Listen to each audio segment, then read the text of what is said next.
is on the table and this other we really don't know, we're going to executive session, let me explain that to us. But I always say I can't speak for the court, I never do speak for the court, I speak for Danny Chambers. I have a very good feeling after executive session, even after we review whatever we received here today, in light of what all we've heard here today.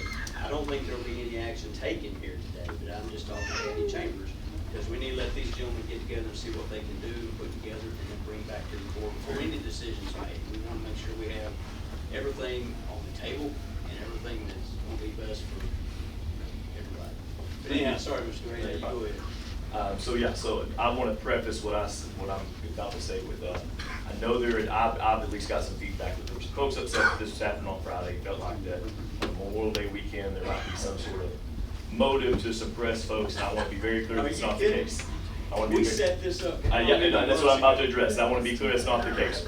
Jonathan and I sat here in an executive session and asked the court to do this. They very graciously set this on the day. So I just wanted to kind of preface with, the court very graciously has done that. I don't want there to be any confusion on that. That said, I agree wholeheartedly with Dr. Ball that we need this facility. We need something like this in the state of Texas, and we need it right here in Somervell County.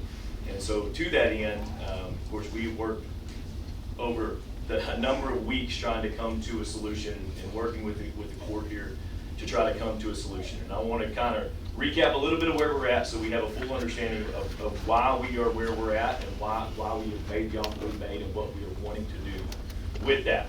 So when this facility was built, and I'm taking information from some people like Mr. Sanders, who was the original CEO of Kingdom Properties, and a lot of the folks that have been involved in this for a very long time. But when this facility was originally built, the initial parcel of land that facility sits on was donated to the county. When I say donated, it was sold to the county for $10. It's a $10 transaction, which if you know about entity transfers, it's a standard transaction fee whenever you're giving a piece of property to someone else or another entity, $10 transaction fee for that property. So that property that it physically sits on, the amphitheater itself is given to the county. Understanding that, and the county for about 25 years until 2013 took care of that property. 2013 came to the promise and said, this is the last year, we're hemorrhaging money on this thing, we're losing $200,000 a year. Can't continue to do that, so this will be the last year. The promise, struck a deal with the county at that time for $1 a month to take on all the responsibility of the maintenance and operations of that facility. For the last 10 years, the promise has done that. The promise has taken care of the facility, made sure the grass is mowed, the parking lot's clean, the facility's clean, and made sure that lights are fixed, all that kind of stuff, including doing things beyond just maintenance operations. In just the last 2 years, we spent over $30,000 on plumbing. We spent $30,000 replacing air conditioning units. We have on at least 3 occasions paid $5,000 deductible to the county to fix the canopy overhead, restriping the parking lot and adding LED fixtures. So there's a lot of things that the promise has done. And I say all that because I want it to be understood that the promise has cared for this facility for 10 years and has invested back in it. And in so doing, just using the county's figures has additionally saved the county taxpayers somewhere in the ballpark of $2.5 million over that course of time in taking on that cost. And that was the thing that we were happy to do, really glad to do, and really thankful to have the opportunity to do. But understanding that and understanding the needs of the facility, part of the reason that I was brought on the board was my history, my background in production and building large production facilities. And this facility needs a substantial amount of work. We're estimating $3.5 to $4.5 million to get it just to the place where it needs to be with audio, video, electrical, and a lot of the other little things that need to be fixed around that facility. So taking all of that into account, we came up with a number and brought that number initially to the court. There was a concern, understandably, that if this was purchased in the promise, which is a 501c3, that it would be tax exempt, wouldn't go onto the tax roll. So for those reasons, the board got together and we started an LLC, a for-profit entity that we put our own personal money into so that we could get this on the tax roll so it would be a benefit to the county taxpayers.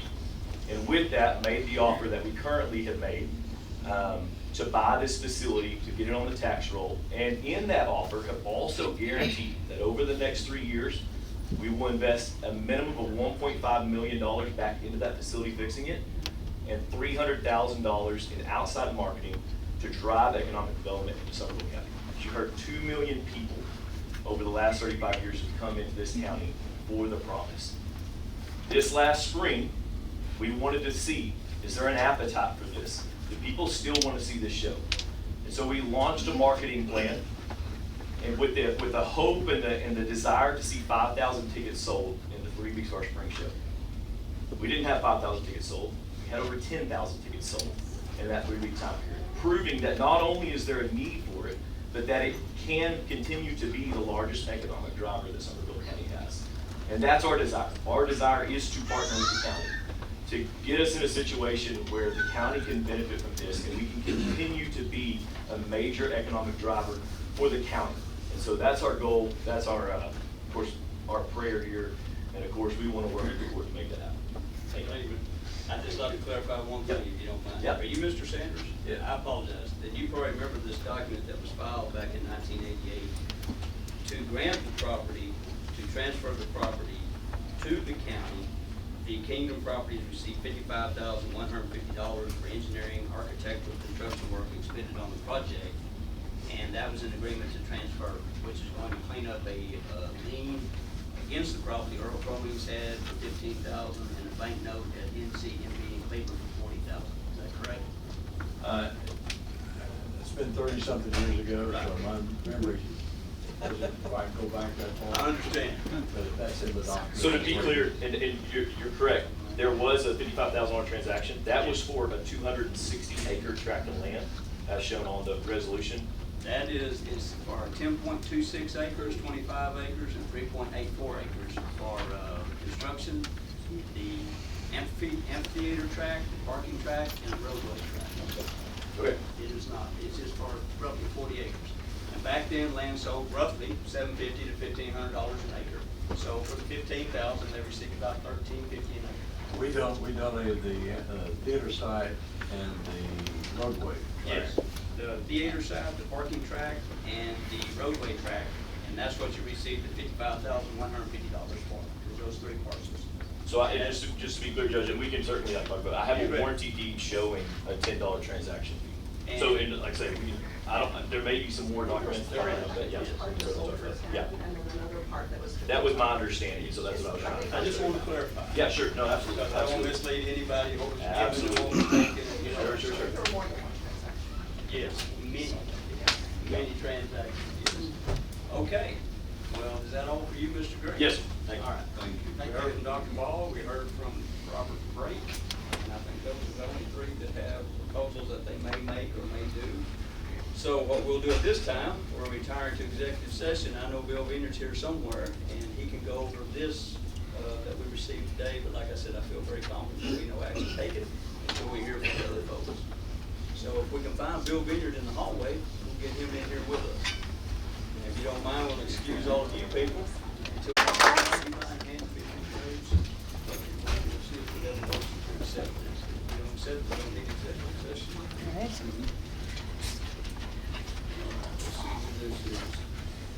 All right, there is a proposal here for $1 million from AJ Real Estate Investments. And it's a cash offer with a 90-day feasibility, 90-day to close, so on and so forth. Pretty basic what we've seen on all the other ones. So do I have a motion just to receive and take this under advisement from AJ Real Estate Investments? Yes. I have a motion from Wade. Do I have a second? Second. I have a second from Jeff. Any further questions or comments before we receive this? All in favor said motion. That's 5 for, 0 against. Thank you, Jeff, for reminding me of that. Michelle reminded me. Thank you, Michelle. Now we'll retire into executive session. Mr. Vineyard can go over this with us, and we'll see what it is. And y'all are welcome to stick around and come back in after executive session. It is 10:30 a.m. We'll reconvene back into regular session, special session in Somervell County Commissioners Court. And at this time, there is no action to be taken on executive session. So do I have a motion to adjourn? So moved. I have a motion by Tammy. Do I have a second? I have a second by Wade. All in favor to adjourn? That is 5 for, 0 against. Now, I was looking for Dr. Ball. I don't think his name. He leave? I think you may have gone. I just want to make sure that your group and Mr. Brake and him, everybody have met each other. We got all the information we're going to speak here in the near future. If you ever need like a conference room or something after the elections are over, y'all are welcome to meet one of the conference rooms here. I appreciate that. However you want to do it. Thank y'all. If we're not in here, y'all can even come in here and have a meeting in here. Sounds good. let us know, and you have to win. Thank you, Judge. You bet. Thank you all for everything. Hopefully we get there on each case.